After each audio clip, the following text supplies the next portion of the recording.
Hey guys, welcome back to Ranger Survival and Fieldcraft, and what we're going to discuss today is the soft skin or soft survival kit.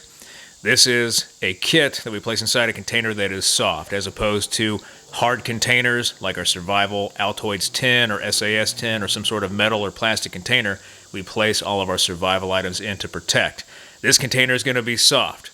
There are benefits and disadvantages to this type of kit, but we're going to use a Magpul waterproof pouch that is about 6 by 9 inches.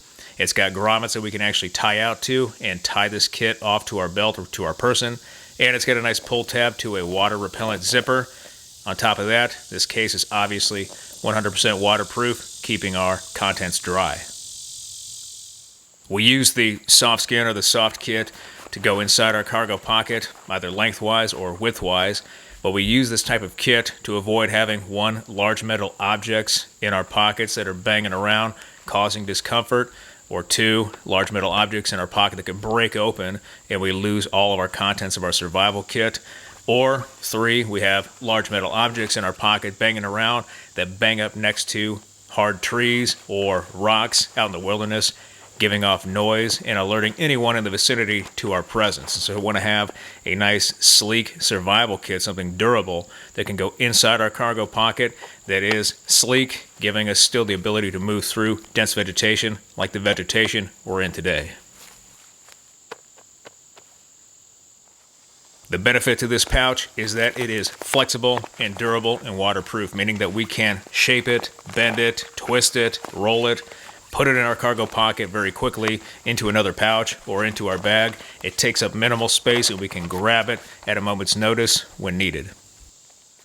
Now, one of the disadvantages of a kit like this, besides not being in a metal or plastic container that is relatively strong, is that organization is going to be somewhat of a problem. We have to dig through the kit to actually find our gear. On the flip side of that is that we can dig through this relatively easy as opposed to a survival tin that is packed full of survival kit items.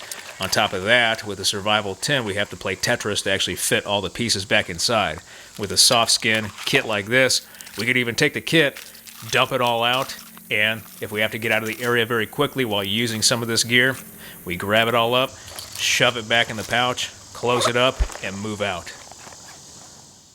An advantage of this kit is that we can place a lot of smaller items in our kit to give us a wide variety of things to choose from out in the field and tools to use. It's also going to allow us to maintain flexibility of that pouch. That first item as part of our tools is going to be just a simple button flashlight, high, low, and strobe setting to see in the dark, as well as signal for rescue. Next, we have a hacksaw blade, just a couple of inches of a hacksaw blade that we can use to cut through metal or shape different pieces of metal that we find out in the field for campcraft or for hunting, whatever we need it for. And we want to make sure that we tape up this hacksaw blade before we put it back in the pouch so it doesn't cut the side. Next, we have just a simple folding knife, a very small one that we can use for a wide variety of skills. Anything a blade can be used for out in the field, processing different materials, making shavings for fires, and then processing game before we put it over a fire. We have a folding razor blade, just another cutting tool that we can use for even finer cutting techniques or skills that require a finer edge.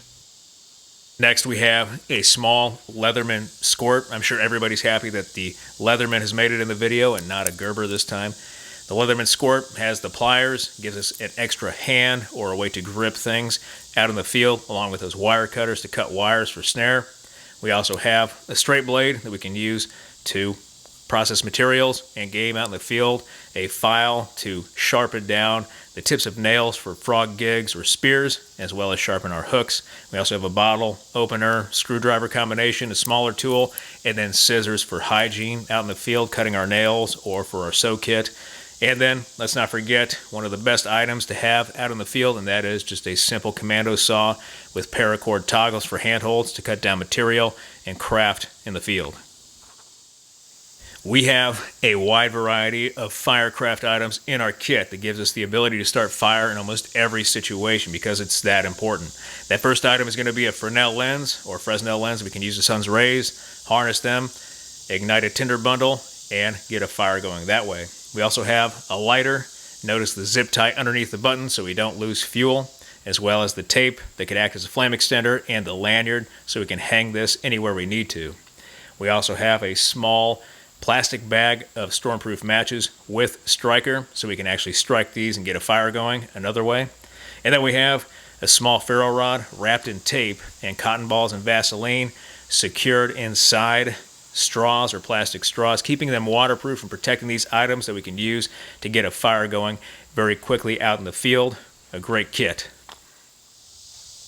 This we included the hacksaw as part of our fire kit. That hacksaw is 100% carbon steel. Not only can we cut through metal, but we can actually use that as a flint and steel kit with a hard rock to ignite char material like the stuff we have today. We take that, apply it to a tinder bundle, blow it into flame, and we have fire. Next, we just have a basic medical kit with different band-aids and alcohol prep pads that we can use for a wide variety of injuries as well as Firecraft. Shelter is going to be a premium in this kit, very small items and not a lot of them. We can, however, pack items in this kit like a small Mylar survival blanket that we can use to wrap up with, stay warm, or use as a shelter or a signaling device. We also have 100-mile-an-hour tape. That tape we can use to reinforce that Mylar space blanket or whatever we need it for, even as a flame extender or makeshift band-aids. And then we have Kevlar cordage, very strong material that we can use. Anything cordage can be used for. For signaling and land navigation, we have just a few items. We already talked about the flashlight we can use during hours of limited visibility with the strobe setting to alert search and rescue and guide them into our position. We can do the same thing with a whistle, this Acme whistle, making 3 consistent blasts, pause, and then 3 more blasts off the whistle will alert anyone in the area, and then we can guide them in to our position if we happen to be injured and can't move.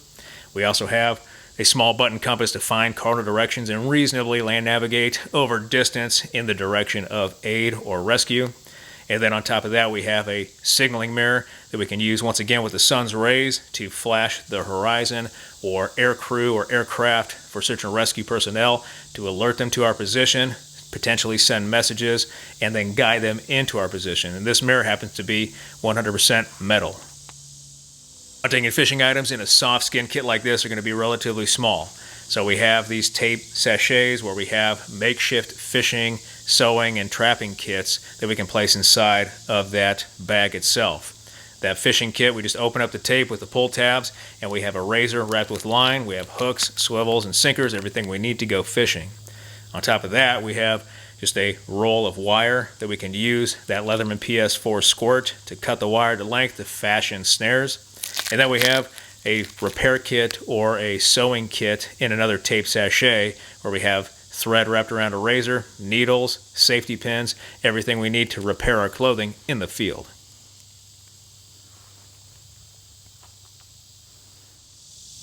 And as far as our water kit goes, we have just a small 32-ounce Whirlpack bag, a plastic bag, very durable plastic bag that we can use to fill with water all the way up to a liter or 1 U.S. quart. And then we have iodine tablets in a small plastic container where we have 10 tablets, so we can make 5 liters or 5 quarts of safe water to drink out in the field by adding 2 tablets to the water inside our bag and treating the water that way to make it safe to drink. Alright guys, that does it for this video, a very down and dirty video on the soft skin or soft survival kit pouch or bag that we can place inside our pocket. It gives us flexibility to move through the field, and we avoid having a heavy metal object hitting our knee or another piece of metal or wood out in the field, sending off signals that we are in that area. So I hope you liked this video. If you did like this video, hit that like button, hit that subscribe button, leave me a comment in the comment section. I always appreciate your feedback. I want to thank you guys for everything you do for me, for this channel, for your likes, your views, your subscriptions, your comments, your feedback, and your shares. And I'll be back with the video as soon as I can, guys. Thanks.